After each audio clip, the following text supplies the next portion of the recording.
Yeah, the other project is Acoustic Soul. And when I first had the notion for the project, what I wanted to do was get back to the 70s. For me, that was the most powerful time for me, was the 70s music, and it was Three Dog Night and Fleetwood Mac, and it was Chicago and the Bee Gees and all that stuff. And I wanted to go back to those roots, but I wanted to do it in a way that would preserve the energy of the music.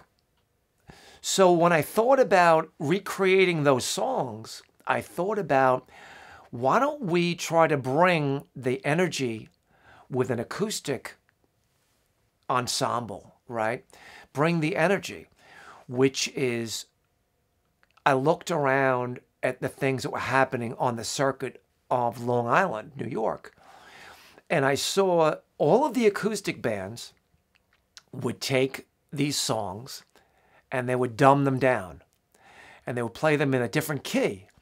So they weren't energetic anymore. They were more like poetry readings. And then to compound that, which is a fucking tragedy really in itself, to compound that, they would change the phrasings of the lyrics.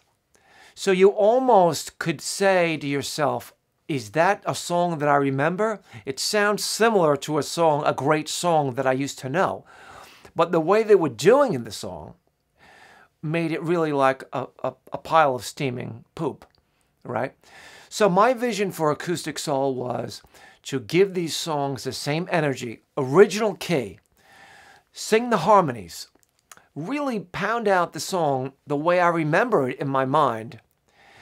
And then that kind of a project could be like a chameleon of sorts, because it's not a big loud rock band and it's not this guy that you stick in the corner just strumming that acoustic guitar.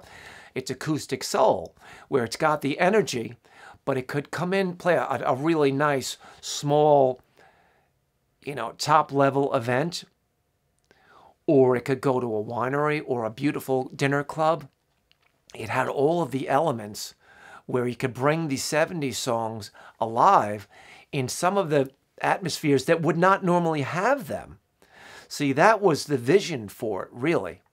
And that actually came to fruition because that's exactly what it became. We take the songs and we preserve them in their original key, and we don't substitute some kind of free-form lead where the lead breaks are. We do the leads correctly, the notes that you remember.